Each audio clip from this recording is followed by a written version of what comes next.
Annyeonghaseyo friends, and welcome back to the Torsie channel for some Red Velvet. I can't remember if we've ever had any Red Velvet on the channel. If we did, it was a long time ago and not much, which is my bad because everybody loves Red Velvet, including me. But this is the first time I think we've had a comeback since my channel started. Certainly this is my first comeback. I've been watching the concept photos with absolute delight for a while now. They are so beautiful. I couldn't possibly resist this. We have their new song, Feel My Rhythm.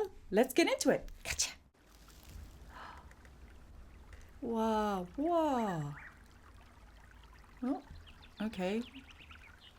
That's Ophelia, which is not a nice reference.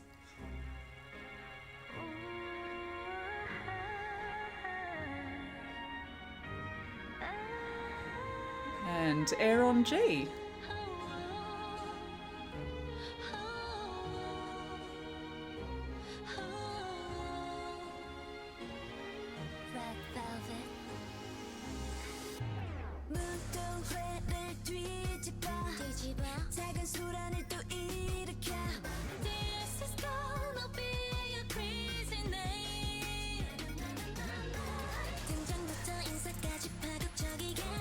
Whoa.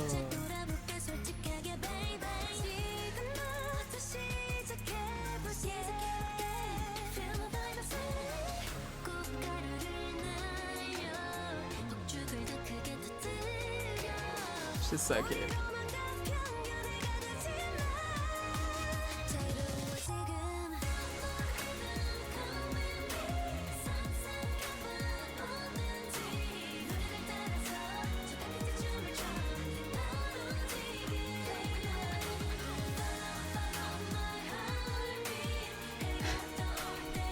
Unfortunately, this song has sampled a classical piece that was played at both of my grandparents' funerals, and it's going to be very hard for me not to cry.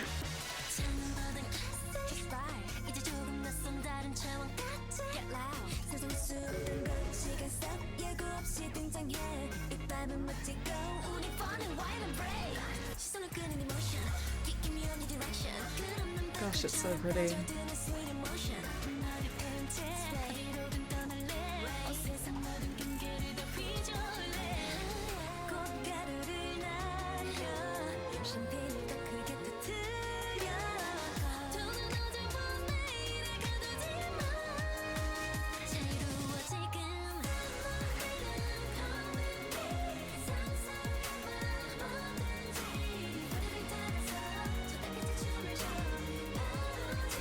It's a fabulous mashup.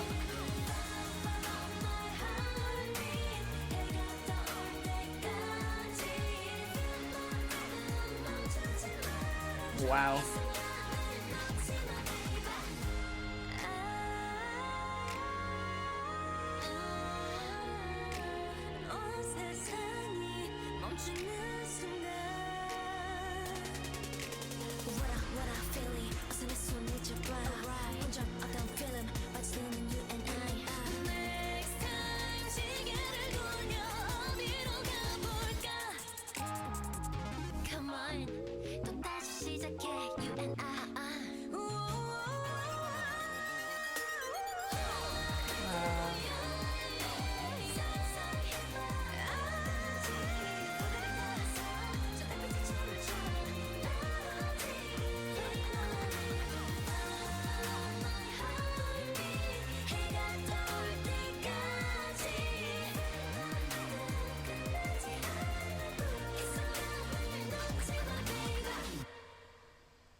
Ooh.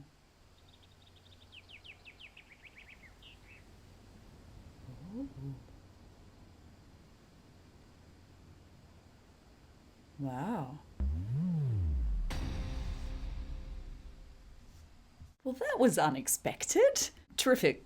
Really, really, really terrific. Unfortunately, wildly triggering for me since the Baroque piece of music that is being sampled there, as I said halfway through that, was played at both of my grandparents' funerals, and I only associate with their funerals. So that was difficult for me to suddenly hear. I did not expect that.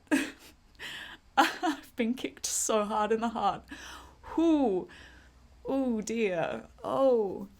But beautiful, beautiful, and referencing so many paintings. Let's go back and see what I can pick up off the top of my head right away. We have a reference to Ophelia by John Everett Millais. That's a pre-Raphaelite painting. There's a couple of pre-Raphaelite moments there. I think the reference of being in the sailboat, even though in the painting it doesn't have sails, I think that's also a reference to The Lady of Shalott, which is another pre-Raphaelite painting. That one's John William Waterhouse. It's one of my favourite paintings, and it's the colour of the dresses that's doing it for me. It reminds me of the painting The Swing by Jean-Honoré Fragonard, however you pronounce that. Gives me that feeling as well, just with all of that floral arrangement and the softness of the gowns and the colour of the gowns and everything, giving me a bit of Fragonard as well. Please forgive the fact that I am Australian and therefore pronounce everything terribly. What up? The ballerina costumes in both the concept photos and then here these sort of edgy ballerina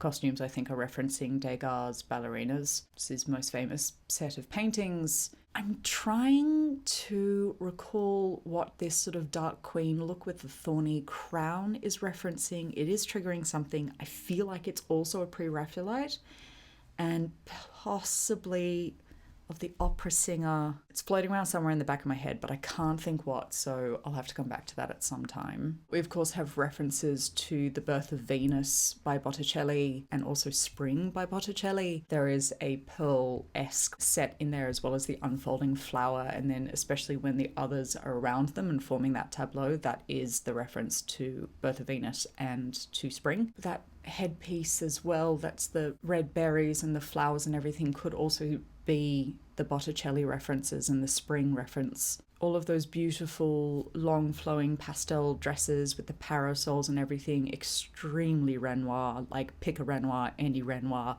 It's massive Renoir feels all over it. It's also giving a little bit of a Sunday afternoon on the island of Le Grand Jatte by Georges Seurat. I'm getting more Renoir than I am that painting particularly.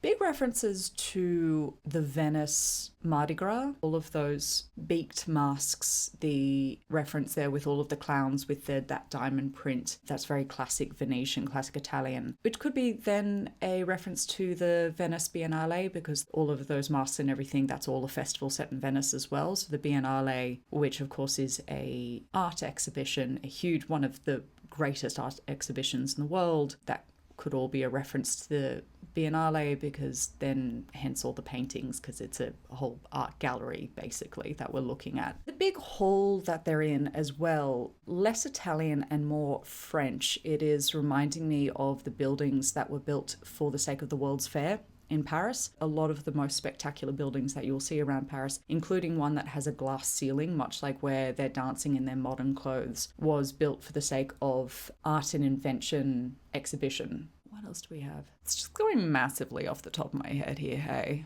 I mean, the fact that it then turns into a live painted scene, gorgeous, gorgeous.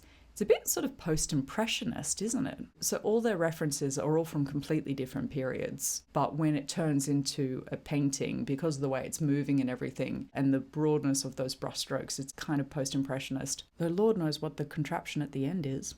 That's a mystery, but maybe that will be revealed through other things on the album. Like I said, there is a huge mix there. Air on G, which is the song that is being referenced, is Baroque. I always call it Air on G because its actual name is now in modern days, like kind of stupid. It's Air on the G String by Bach. And like I said, that is Baroque, which is a completely different period to all of the paintings that are being referenced, which are largely of different periods as well. Renoir and Degas, same period. Pre-Raphaelites, not the same period. Sort of really very different. And then, of course, Post-Impressionism is not the same period either. So we've flipped through quite a bit of art history going on there in this sort of Venetian Biennale type setting, and then the nod to the Parisian World's Fair art gallery-esque setting. There's a lot. It's beautiful. It's very beautiful. And setting all of that classical artwork against a classical piece of music is divine. It gives that softness and romanticism, even though there's a pop tune over the top of it. That's a really, really well mixed song, really well mixed, that the pop tune isn't damaging or offending the classical piece of music that's playing underneath it. They match very nicely, and Air on the G string wasn't distorted to an extent where you've kind of destroyed the original work, which can often happen, particularly when people attempt to modernize classical music. There's a danger that if you chip away at the structure of a classical piece of music, it loses its meaning. Form is the most important part of any kind of classical music. There is a formula, literally a formula, to creating good music. There is a reason why certain composers are completely recognizable. You know Mozart when you hear Mozart, even if you've never heard that piece. It's because Mozart was formulaic, and that's not to say that he's basic.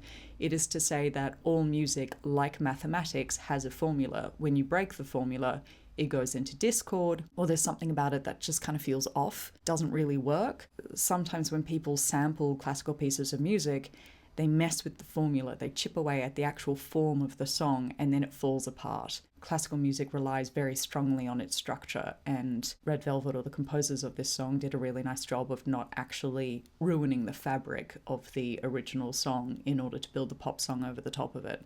It complemented really well. The juxtaposition ended up working really nicely, much like they have had modern touches to all of their costumes and everything, like in their ballerina outfits, which are a nod to Degas, but been modernized, especially with the boots and that leather strapping. It is an interesting juxtaposition rather than an offensive degradation of its original form. And that's also a nod to art.